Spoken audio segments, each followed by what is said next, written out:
তাণ্ডব তাণ্ডব মুভির ক্যামিওতে কে থাকতে চলেছেন? হেই, আসসালামু আলাইকুম। সবাই কেমন আছেন? সিনেপ্রেমী ইউটিউব চ্যানেল থেকে আপনাদের সাথে আছি আমি মামা।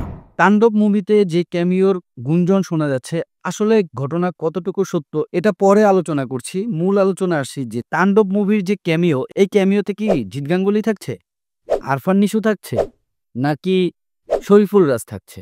দর্শক, তাণ্ডব নিয়ে শুরু হয়ে গেছে তাণ্ডব। এখন তাণ্ডব নিয়ে সকলের মনে জল্পনা কল্পনা শুরু হয়েছে।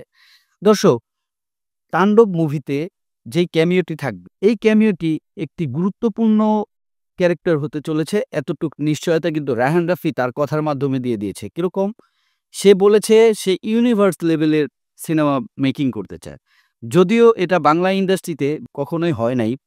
এই যে ক্যামিওর মাধ্যমে যে ইউনিভার্স ক্রিয়েট করা, এটা কিন্তু সত্যিই অভাবনীয়। এটা কিন্তু এই মুহূর্তে এই ইন্ডাস্ট্রিতে খুবই প্রয়োজন। এবার হচ্ছে, যদি জিৎ গাঙ্গুলি তাণ্ডব সিনেমার ক্যামিও এখানে যদি সে ক্যারেক্টার প্লে করে, তাহলে কি হবে? দেখেন, আমরা সালমান খান, শাহরুখ খান, ঋত্বিক রোশন অনেকের সিনেমার মধ্যেই ক্যামিও দেখি। এই ক্যামিওর মাধ্যমে কিন্তু সিনেমার হাইপটা অনেক গুণ বৃদ্ধি পায়। আর এই ক্যামিওগুলোর একেকটা ক্যারেক্টারের সাথে আরেকটা সিনেমার ক্যারেক্টারের কিন্তু মিল রাখা হয়। রায়হান রাফি লায়ন মুভির যে অ্যানাউন্সমেন্ট দিয়েছে, এটা কিন্তু আপনি শিওর থাকেন যে এই সিনেমাটি মেকিং হবে 100% শিওর। তো এখানে যদি জিৎ গাঙ্গুলির ক্যামিওটা থাকে, তার মানে মানে হচ্ছে লায়ন মুভির একজন হিরো এইখানে ক্যামিও রোল প্লে করলো। এটা কিন্তু অনেক সুন্দর, এটা কিন্তু যায়। এরপরে হচ্ছে এই মুহূর্তে যেটা দরকার, আমাদের বাংলাদেশি ইন্ডাস্ট্রির মধ্যে যেটা দরকার, সেটা হচ্ছে এখানে যদি আরফান নিশু, আরফিন শুভ অথবা সিয়াম অনেকেই আছে, যদি তাদের ক্যামিও হয়, এর মধ্যে সবচেয়ে ভালো ক্যামিও কোনটা হবে? ইউনিভার্স সিনেমা ক্রিয়েট করতে হলে আপনার মেগা কাস্টিং করতে হয়। মেগা কাস্টিং বলতে হচ্ছে যারা সুপারস্টার, যারা স্টার তকমাগুলো গায়ে লাগিয়েছেন, তাদের সকলের সমন্বয়ে একটি সিনেমা মেকিং করা, যেটাকে বলা হয় ইউনিভার্স। রাইট? তো আমার মনে হয় যে বরবাদ সিনেমার মধ্যে যদি ক্যামিও দেওয়া হয়, সেটা আরফান নিশুর একটি ক্যামিও থাকাটা বাধ্যতামূলক হয়ে গেছে এই মুহূর্তে। আর যদি এটা হয়, তাহলে আপনি বিশ্বাস করেন যে একটা বোম ব্লাস্টিং হবে। কজ হচ্ছে আরফান নিশুর একটি হাইপ আছে, তার একটি বিশাল বড় অডিয়েন্স আছে। আর মেগাস্টার সাকিব খান, যাকে জুড়ে এই ইন্ডাস্ট্রি, তার কথা আর কি বলবো, তাকে জুড়েই সবকিছু। যদি আরফান নিশুর একটি ক্যামিও এখানে হয়, তাহলে এই সিনেমাটি বিশ্বাস করেন যে বরবাদ বলেন, তুফান বলেন, বাংলা ইন্ডাস্ট্রিতে যত বড় বড় সিনেমা হয়েছে, কমার্শিয়াল যত মুভি হয়েছে, সব মুভির রেকর্ড কিন্তু এটা ভেঙে তছনছ করে দিবে। আসলে আমার জায়গা থেকে আমি বলতে চাই যে মেগা স্টারদেরকে কাস্ট করা একই মুভিতে, যেটাকে আমরা আগে বলতাম যে সাইড নায়ক বা কো আর্টিস্ট, এই কো আর্টিস্ট জামানাটা না চলে গেছে আমাদের সিনেমা ইন্ডাস্ট্রি থেকে। মানে কেউই এখন কো আর্টিস্ট হইতে চায় না।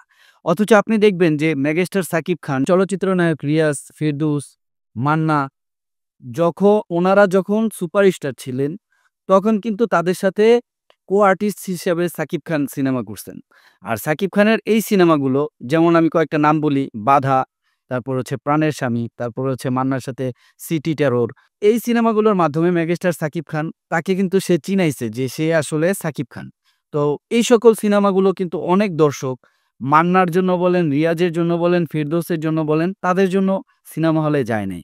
সিনেমা হলে কিন্তু গেছে একমাত্র সাকিব খানের জন্য। হ্যাঁ, চলচ্চিত্র নায়ক মান্না উনি একজন গুণী অ্যাক্টর ছিলেন। তো ওনাদের সাথে যেই কো আর্টিস্ট হিসাবে কাজ করছে যারা, তারা কিন্তু আলোচনায় চলে আসছে। তো সাকিব খান তার মধ্যে একটি জ্বলন্ত উদাহরণ। আর সাকিব খান কিন্তু তার তার ক্যারেক্টারের মধ্যে সে ঢুকে তাকে সে প্রতিষ্ঠিত করছে। এটা কিন্তু বাস্তবতা। কো আর্টিস্ট কিন্তু এখন আর কেউ হইতে চায় না। নীরব ইমন হইতে চায় নাই। তারপর অনেকেই হইতে চায় নাই। তো কো আর্টিস্ট এক জিনিস, আর ক্যামিও হচ্ছে আরেক জিনিস। ক্যামিও হচ্ছে ইউনিভার্স লেভেলের যেসব মুভিগুলো আছে, দেখবেন একেকটা সুপার হিরোর একেকটা মুভি আছে। ওই মুভিগুলোর সুপার হিরোদেরকে নিয়ে একটি বোম বাস্টিং মানে ইউনিভার্স তৈরি করা হয়, যেগুলোকে আমরা ইউনিভার্স লেভেলের সিনেমা বলি। ধরেন প্রত্যেকটা ক্যারেক্টার এখানে সুপার হিরো। ঠিক আছে? তো এরকম সিনেমা এই মুহূর্তে বাংলাদেশে খুবই দরকার। আমি মনে করি তাণ্ডব সিনেমায় আরফান নিশুর এন্ট্রিটা খুবই প্রয়োজন। আপনারা কি মনে করেন? কমেন্ট সেকশনে জানাবেন। তো এই ভিডিওটি এই পর্যন্ত। দেখা হচ্ছে পরবর্তী কোনো ভিডিওতে। যতক্ষণ না পর্যন্ত দেখা হচ্ছে ততক্ষণ পর্যন্ত ভালো থাকবেন, সুস্থ থাকবেন। আর আমার চ্যানেলটি খুবই নতুন। সাবস্ক্রাইব করবেন, বেল আইকনটি প্রেস করে আমাকে আপনাদের পাশে থাকার সুযোগ করে দিবেন। ভালো থাকবেন। আল্লাহ হাফেজ।